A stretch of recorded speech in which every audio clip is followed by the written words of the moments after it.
అందరికీ నమస్కారం. ఇందాక మార్కెట్లో జయమ్మ కనిపించింది. తెచ్చిన కూరలు విడదీస్తూ తగ్గు స్వరంలో ఏ భావం తొడకనీయకుండా చెప్పాను. దారిలో పులెదురుచున్నట్లు చెప్పినట్లుగా ఉలిక్కిపడింది అమ్మ. అంతలోనే తెప్పరిల్లి, దుష్టగ్రహ దర్శనం, వెంటనే తలస్నానం చేయి, కొంతన్నా దోషం పోతుందని కఠినంగా అని లోపలికి వెళ్ళిపోయింది. ద్రోహం, అది చేసిన గాయం ఇన్నేళ్లైనా మానుపట్టలేదు అమ్మకి. అవును, ఆ దెబ్బ సామాన్యమైనదా అని నిట్టూర్చాను. నేను ఆఫీస్కి తయారవుతూ ఉండగా గదిలోకొచ్చింది అమ్మ. దేవి అని ఆగి, ఎలా ఉందది అని అడిగింది. అమ్మ కంఠంలో మొహమాటం తెలుస్తుంది నాకు. అదంటే జయమ్మ పిన్ని, స్వయాన అమ్మకి చెల్లెలు, అమ్మ దృష్టిలో దుష్టగ్రహం. బావుంది. ఎందుకు బాగుండదు? అమ్మ మామూలైపోయింది. అందరి ఉసుర్లు పోసుకొని అది బాగానే ఉంటుంది. దాని సెగ తగిలి మనమే మాడిపోయాం. ఆ నేను చూస్తానుగా, ఎన్నాళ్ళో ఆ మిడిసిపాటు, దేవుళ్ళేడు. చివర్లో అమ్మ గొంతులో ఆ విసురు స్థానంలో తడొచ్చి చేరుకుంది. అమ్మ పాత పూర్తవటానికి కాల పరిమితి ఉండదు. ఒక్కోసారి సానుభూతిగానో విచారంగానో చూస్తున్నట్లు మినహా నేనేం చేయగలను? మౌనమే నీ భాష ఓ మోగ మనసా. నాకిష్టమైన ఆ పాట నా సెల్ రింగ్ టోన్. సెల్ మోగటం విని మాటలాపింది అమ్మ. ప్రశ్నార్థకంగా ముఖం పెట్టి ఊపిరి పీల్చుకున్నాను నేను. సెల్ చెవి దగ్గరికి వచ్చింది. అవతల ఉంది గిరిజ, నాకు మంచి స్నేహితురాలు. నువ్వు బ్లడ్ డొనేట్ చేసి ఎన్నాళ్ళైంది? నీ గ్రూప్ రక్తం చాలా అవసరం ఒక పేషెంట్కి. 10 రోజులైంది. పర్లేదులే, ఇస్తాను. ఎప్పుడు రమ్మంటావు? ఆఫీస్కి వెళ్తూ రానా? ఓ పావు గంటలో పంపించేస్తావుగా అని అడిగాను ఆలస్యం చేయకుండా. ఏంటి, రక్తం ఇస్తావా? నీకు మతిగాని పోయిందా? 10 రోజులన్నా అవ్వలేదు ఆ యాక్సిడెంట్ కుర్రాడికిచ్చి. మళ్ళీ అప్పుడేనా? నువ్వు వెళ్ళటానికి వీల్లేదు, కీచు గొంతుతో అరుస్తుంది అమ్మ. తననిప్పుడు ఒప్పించి వెళ్ళాలి అని అనుకోవటం సాధ్యమయ్యే పని కాదు. నేను కాముగా వెళ్ళి స్కూటీ తీశాను. అమ్మ వారించే వ్యవధి ఇవ్వకుండా వెనకెక్కి కూర్చుంది. ఇక తోవ పొడుగున నస పెడుతూనే ఉంది. దానానికైనా ధర్మానికైనా ఓ హద్దుండాలి. నీకేం తగుదునమ్మా అని 10 రోజులకో మారు రక్తం ధారపోసేస్తావు. ఇలా పాటికి 10 మార్లు రక్తం ఓడుస్తూ పోతే ఒంట్లో సత్తువే మిగులుతుంది. సై అంటూ బయలుదేరావు. అక్కడ కళ్ళు తిరిగి పడిపోతే నీకెవరు దిక్కు? ఆ డాక్టర్కేమి? ఇస్తానంటే చర్మమైన ఒలిచి ఇచ్చేయమంటుంది. మనకే బుద్ధుండాల్సింది. వెళుతున్నాంగా, చెబుతా. ఆ డాక్టర్తోనే చెబుతా. ఎవరికి నెత్తురు అవసరం పడినా నీకు నా కూతురే జ్ఞాపకం రావటం న్యాయం కాదమ్మా అని. నేనెప్పుడు బ్లడ్ డొనేట్ చేసినా అమ్మ అలా కస్సు కసుమని అంటూనే ఉంటుంది. నవ్వుకున్నాను. గిరిజ ముందుకు వెళ్లేదాకా అమ్మ ప్రతాపమని నాకు తెలుసు. వీరిని చూడగానే థ్యాంక్ గాడ్ వచ్చేశారా, రండి రండి అని అంది రిలీఫ్గా. 2 రోజుల క్రితమే జాయిన్ అయింది ఆ పేషెంటు. నార్మల్ డిసీజ్ అని అనుకున్నారట. గచ్చాకు పుచ్చాకు వైద్యం చేసి వ్యాధిని బాగా ముదర పెట్టేశారు. టెస్టులు అన్నీ చేయించేశాం. హైదరాబాద్కి తీసుకెళ్తే బెటర్ అని అన్నారు ప్రమోద్. ప్రమోద్ అంటే గిరిజ భర్త. ఆయన కూడా ఒక డాక్టరే. ఉన్నట్లుండి ఈరోజు తెల్లవారుజామున బ్లడ్ వామిటింగ్ చేసుకుంది. అసలే బాగా నీరసంగా ఉంది. జర్నీలో కొలాప్స్ అయ్యే అవకాశం ఉంది. బ్లడ్ ఎక్కిద్దాం అని అనుకున్నాం. వెంటనే నువ్వు గుర్తుకొచ్చావు. నీ బ్లడ్ గ్రూపు తనది, ఏబీ నెగిటివ్. నేనిక ఏమీ ఆలోచించలేదు. వెంటనే నీకు ఫోన్ చేశాను. ఉలుకు పలుకు లేకుండా చూస్తోంది అమ్మ మాట్లాడకుండా. అన్నట్లమ్మా అని గిరిజ అమ్మవైపు తిరిగింది. వాళ్ళు మీ ఊరు నుంచే వచ్చారట. పల్లెటూరు కదా, బహుశా మీకు తెలిసిన వాళ్ళై ఉండవచ్చు. రూమ్ నెంబర్ 15లో ఉన్నారు. ఓసారి వెళ్ళి చూసిరండి. ఈలోగా నా వైపు అర్థవంతంగా చూసింది గిరిజ. నాకు రక్తం తీసేటప్పుడు అమ్మ చూసి బాధపడకుండా ఏర్పాటన్నమాట. పాపం, గిరిజ ఉద్దేశమైతే మంచిదే కానీ ఆమెకు ఒకటి తెలియదు. ఆ ఊరన్నా ఆ ఊరి మనుషులన్నా అమ్మకు తగని ద్వేషమని. ఇప్పుడు ఆ ఊరి పేషెంట్కి రక్తం ఇవ్వటానికి ససేమిరా వీలు లేదంటుందేమో. కర్మ. భయంగా అమ్మ వంక చూశాను. అమ్మ ముఖంలో కలవరపాటు, అయిష్టం కానీ అందులోనే తొంగి చూస్తున్న ఓ కుతూహలం కనిపించాయి నాకు. గిరిజ సూచనలను ఒప్పుకున్నట్లుగా కదిలింది కూడా. అమ్మయ్యా! కానీ అలా వెళ్ళిన అమ్మ అలా తిరిగొచ్చేసింది, గోడకి కొట్టిన బంతిలాగా.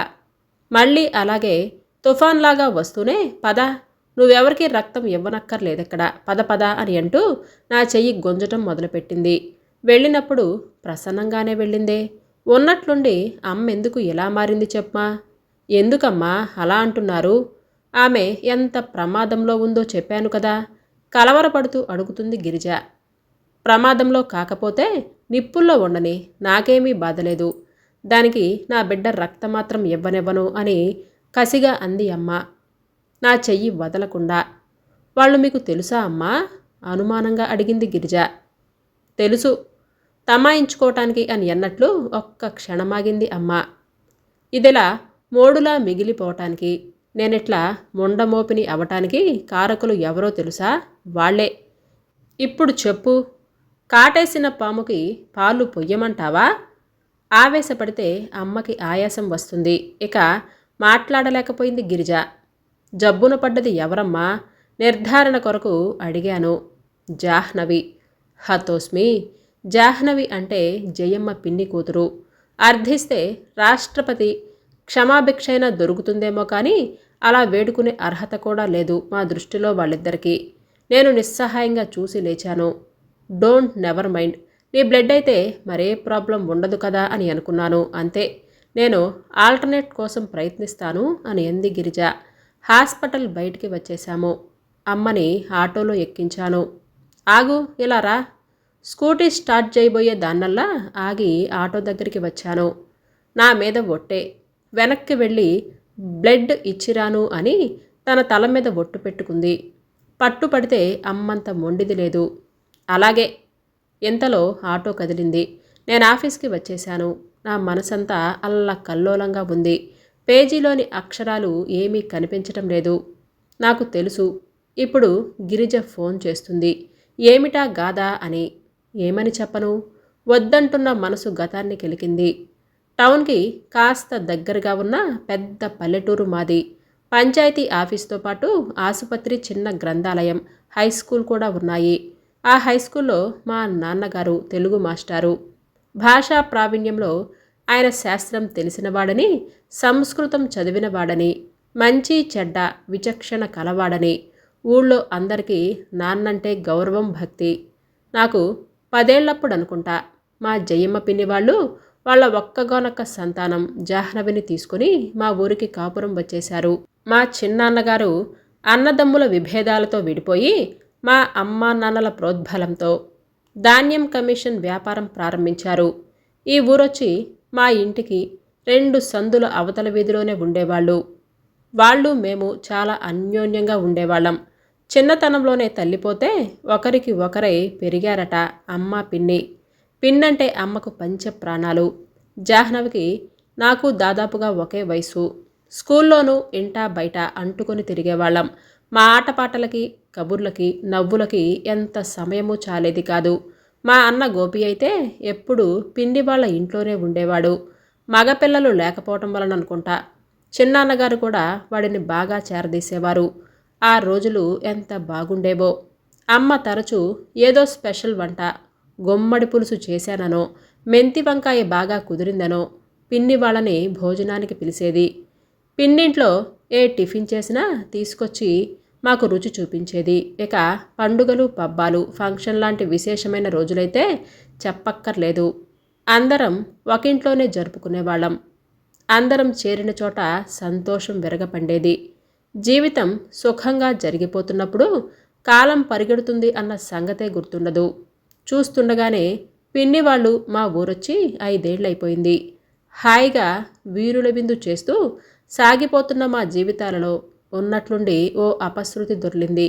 మా చిన్నాన్న ఓ ఆసామికని బేరమాడిన ధాన్యాన్ని ఎక్కువ కమిషన్కి ఆశపడి ఇంకొకరికి అప్పగించాడు అని అభియోగం. చూశారా మాస్టారు, మీ తోడలుడు ఏం చేశాడో? నేను అతని మాటని నమ్ముకొని మిల్లు వాళ్ళకి ధాన్యం వేస్తాను అని ఒప్పుకున్నాను. అడ్వాన్స్ కూడా తీసుకున్నాను. ఇప్పుడీయన ఇలా మోసం చేశాడు. అదేమిటయ్యా అని అడిగితే మాటే కదా అన్నాను.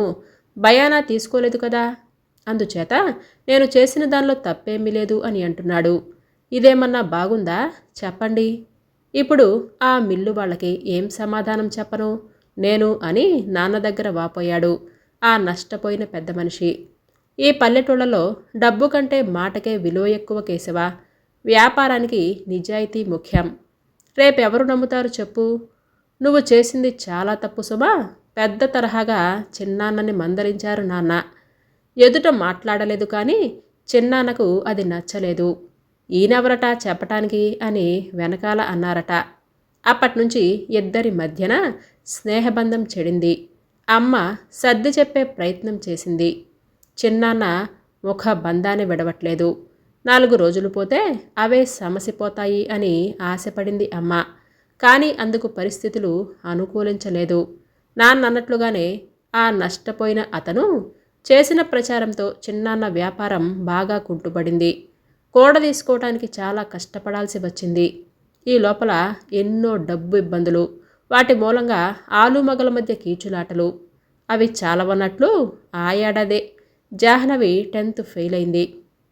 వెక్కిరిస్తున్నట్లుగా నేను ఫస్ట్ క్లాస్లో పాస్ అయ్యాను.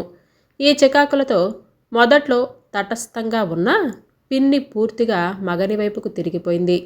తమెక్కట్లు అన్నింటికీ మూలం, పాపాలన్నింటికీ భైరవుడు మా నాన్నే అన్న నిర్ణయానికి వచ్చేసింది. రాకపోకలు తగ్గించేసింది. పుల్లవిరుపు మాటలు ఎక్కువయ్యాయి. ఎప్పటినుంచి దాచుకుందో ఏమో మా మీద అసూయని. మేము ఆస్తిపరులం కామట.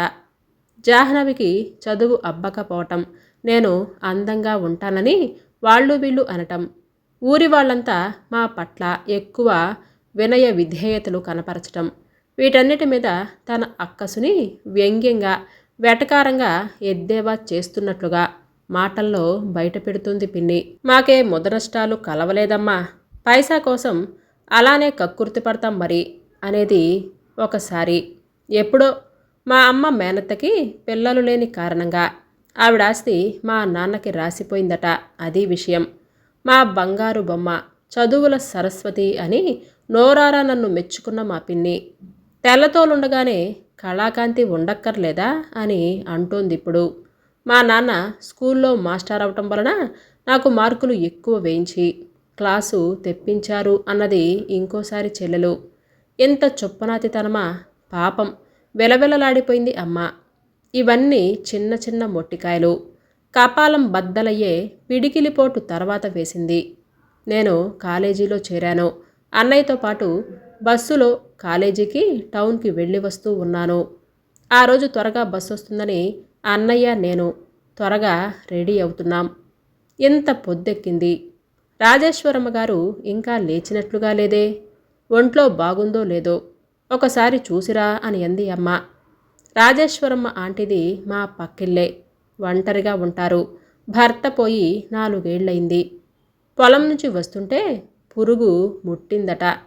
కూతురు అత్తవారింట్లోనూ, కొడుకు వేరే రాష్ట్రంలో చదువుకుంటూ ఉన్నారు. ఆవిడ చాలా మంచి ఆవిడ. తన పనేంటో తానేంటో అంతవరకే ఉంటుంది. పిన్ని దూరమైన వెలితితో అమ్మ ఈ మధ్య తనకు తానుగా ఆవిడకు చేరువైంది. తలంటుకున్న జుట్టు ముడివేసుకుంటూనే హడావుడిగా పక్కింటికి వెళ్ళాను. తలుపు తట్టబోతే దగ్గరకు వేసుంది కాబోలు వెంటనే తెరుచుకుంది. ఆంటీని పిలుస్తూ లోపలికి వెళ్ళబోతూ ఉండగా మూలుగు వినిపించి గదిలోకి పరిగెత్తుకుంటూ వెళ్ళాను. ఆంటీకి జ్వరం వచ్చినట్లుగా ఉంది. మంచం మీద పడుకున్నారు. ఆంటీ ఒంటి మీద చెయ్యి వేశాను. కళ్ళు తెరిచారు. భయపడకండి ఆంటీ, అమ్మని ఇప్పుడే పంపిస్తాను అని అంటూ వంగున్న దాన్ని లేవబోతున్నాను. అప్పుడే పడింది ఓ చెయ్యి భుజం మీద కర్కశంగా. ఒక్కసారిగా ఒళ్ళు జలతరించింది. ఎవరు అని అన్నాను హడలిపోతూ. జవాబుగా నా రెండో భుజం మీద కూడా బలంగా చెయ్యి వేసి ముందుకు తిప్పుకుంటుంది ఓ మృగం. ఒరేయ్, అదేం పనిరా, వద్దురా, తప్పురా, అదేం పనిరా, లేవలేక లేస్తూ అడ్డుకోవాలని చెయ్యి చాస్తూ అరిచారు ఆంటీ. అప్పుడు నాకు ఏమవుతుందో అర్థం కాలేదు. పెనుగులాడుతూ ఉన్నాను, అరుస్తున్నాను. అదృష్టం ఏమిటంటే ఆంటీ ఎలాగో లేచి నిలబడ్డారు. తూలుతూ వచ్చి వాడి వీపు మీద ఒక్కటి చరిచారు. నన్ను వెంటనే విడిపించారు. తలుపు తెరుచుకొని బయటపడ్డాను ఎలాగో. నేనప్పుడు ఎలా ఉన్నానంటే ఓణి ఎక్కడో పడిపోయింది. జాకెట్ హుక్కు తెగిపోయింది. జుట్టు ముడి ఊడిపోయింది. ఆయాసంతో ఏడుస్తూ ఇంటికి పరిగెత్తుకుంటూ వచ్చాను. బయట ఎవరైనా ఉన్నారా, నన్ను చూస్తున్నారా అన్న స్పృహ కూడా నాకు లేదు. నా వెనకే ఆంటీ కూడా పడుతూ లేస్తూ వచ్చారు మా ఇంటికి. మా అమ్మ చేతులు పట్టుకొని కళ్ళనీళ్ల పర్యంతమవుతూ, రేవతి, నన్ను క్షమించమ్మా. వాడు మనిషి కాదు, పశువు. అర్ధరాత్రి వేళప్పుడు వచ్చాడు. డబ్బివ్వమని కాళ్ళ వేళ్ళ పడ్డాడు. నా పినతల్లి కొడుకమ్మ వాడు. అర్ధరాత్రి టైంలో వచ్చాడు. ఆ టైంలో వెళ్ళిపోమని నేను అనలేకపోయాను. తెల్లారగానే అంతో ఇంతో ఇచ్చి పంపించేద్దాము అని అనుకున్నాను. జ్వరం వచ్చి లేవలేకపోయానమ్మా. తాగుబోతు అని తెలుసు కానీ సీసా వెంట తెచ్చుకుంటాడని కానీ పొద్దున్నే తాగి ఇంత అఘాయిత్యం చెయ్యబోతాడని కానీ అనుకోలేదు. ఎలాగో లెగిశాను కాబట్టి సరిపోయింది. బిడ్డ జడిసిపోయింది. నన్ను మన్నించు తల్లి, వాణ్ణిప్పుడే తన్ని తగలేస్తాను అని అంటూ విలవిలలాడిపోయింది ఆవిడ. మా పిన్నికి ఈ వార్తను ఎవరు ఏ రకంగా అందించారో, ఆవిడ దాన్ని ఇంకెలా అర్థం చేసుకుందో తెలీదు కానీ ఈ సంఘటనని 3 నెలల తర్వాత టౌన్లో నాకు చేయించిన అపెండిసైటిస్ ఆపరేషన్కి ముడిపెట్టి దానికో దిక్కుమాలిన రంగద్ది ఆయుధంలాగా దాచి ఉంచిందనుకుంటాను. 3 ఏళ్ల తర్వాత ఆ ఆయుధాన్ని ప్రయోగించే అవకాశం దొరికిందావిడకు. నా నిశ్చితార్థం ఇంకొన్ని గంటల్లో. పెళ్లివారి కోసం ఎదురు చూస్తూ ఉన్నాం. వరుడు ఎవరో కాదు, మా అన్నయ్య క్లాస్మేట్ గిరీష్. అప్పుడప్పుడు ఇంటికి వస్తూ ఉండేవాడు. అతను నన్ను ఇష్టపడుతున్నాడని నాకే తెలియదు. పెళ్లి ప్రస్తావన వాళ్ల వైపు నుంచే వచ్చింది. మంచి సంబంధమని నా డిగ్రీ పూర్తవకపోయినా ఒప్పుకున్నారు నాన్న. ముహూర్తం దగ్గర పడింది. వాళ్ళు రాలేదు. సమయం దాటిపోయింది. వాళ్ళు రానేలేదు. అన్నయ్య సెల్కి మెసేజ్ వచ్చింది. ఒకసారి అబార్షన్ అయిన పిల్లకి మళ్ళీ పెళ్ళెందుకు, అవసరం లేదని కరుగ్గా చెప్పిందట గిరీష్ తల్లి. అంతే, అక్కడికి అక్కడే గొప్ప కూలిపోయారు నాన్న. మరిక ఆయన లేవనే లేదు. ఆనందోత్సాహాల వెల్లువలా ఉన్న ఇల్లు క్షణంలో శోక సముద్రమైంది. పచ్చని తోరణం కట్టిన ఇంటి ముందు నుంచి 7 కట్ల సవారీ ఎక్కి తిరిగిరాని లోకాలకు వెళ్ళిపోయారు నాన్న. ఎంతటి విషాదమైన తొలినాటి గాఢత నిలవదు కదా. కొద్దిగా బాధ తగ్గిన తర్వాత అన్నయ్య తన వంతు బాధ్యతగా గిరీష్ దగ్గరకు వెళ్ళాడు. మీకు దగ్గర బంధువులు చెప్పిన సమాచారమే ఇది. మీతో బంధుత్వానికి మా పేరెంట్స్ ఇష్టపడటం లేదు, సారీ అని అన్నాడట గిరీష్. ఇది పిన్ని వాళ్ళ నిర్వాకమేనని ఆవేశపడ్డాడన్నయ్య. అమ్మ నేను ఊరుకోబెట్టాం. ఆ తర్వాత చిన్నాన్న, పిన్ని గిరీష్ వాళ్ళ దగ్గరికి పిల్లనిస్తాము అని వెళ్ళి కాదనిపించుకొని వచ్చారట. అన్నయ్యకి కోపమాగక మేము అడ్డుకుంటున్నా వెనక పిన్ని వాళ్ళ మీదకి జగడానికి వెళ్ళాడు. ఫలితం ఏముంటుంది, అల్లరి మాత్రమైంది. ఏమో మరి ఆ రోజున ఆ అమ్మాయి ఆ ఇంట్లో నుంచి బయటకొచ్చిన వాలకం అనుమానాస్పదంగానే ఉంది. మరి 3 నెలల తర్వాత ఆసుపత్రిలో 4 రోజులు ఉండి తిరిగొచ్చిన మాట కూడా నిజమే కదా. ఏమో, ఏ పుట్టలో ఏ పాముందో మనమేం చెప్పగలం. ఏ నిప్పు లేకపోతే పెళ్ళెందుకు చెడగొడతారు. అంత దగ్గర వాళ్ళని చెవులు కొరుక్కుంటున్నారు లోకులు. ఆ అవమాన భారంతో ఆ ఊరిని వదిలిపెట్టి వచ్చేశాం, విషాదాన్ని దిగమింగుకుంటూ. తర్వాత చదువుల్లో పడిపోయాం. అమ్మ నాకు పెళ్లి ప్రయత్నాలు చేయబోయింది. వద్దన్నాను. ఇంకా పరాభవాలను ఎదుర్కొనే ధైర్యం నాకు లేదని ఖచ్చితంగా చెప్పేశాను. అన్నయ్య ఉద్యోగ నిమిత్తం విదేశాలకు వెళ్ళిపోయాడు. అమ్మ నేను కాలాన్ని గడుపుతూ అలాగే ఇక్కడే ఉండిపోయాం. ఉద్యోగరీత్యా ఎన్నో సంవత్సరాలు ఎక్కడెక్కడో తిరిగి తిరిగి ఇన్నేళ్లకు మళ్ళీ ఈ టౌన్కి వచ్చాం. చెంపలు నెరుస్తున్నాయి. నేను ఆశలకి కోరికలకి అతీతంగా బతకటం అలవాటు చేసుకున్నాను. జీవితం ప్రశాంతంగా గడిచిపోతుంది. ఇప్పుడు అవకాశం దొరికింది కదా అని ఎప్పుడో జరిగిపోయిన దానికి ప్రతీకారం తీర్చుకోవాలని నాకు అస్సలు లేదు. బ్లడ్ అవసరమైన వాళ్లకు ఎప్పుడూ కాదనక డొనేట్ చేస్తూనే ఉంటాను. ఇప్పుడు వీళ్ళకి అవసరమైంది. ఎందుకు కాదనాలి? అంతేకాదు, ఎవరో చెప్పినట్లు అపకారికి ఉపకారం చేయటం విఘ్నత కదా. అమ్మ వేసిన ఒట్టు తీసి గట్టు మీద పెట్టేశాను. గిరిజకి ఫోన్ చేశాను. నేను బ్లడ్ ఇవ్వటానికి వస్తున్నానని. నువ్వేమీ టెన్షన్ పడకు అని.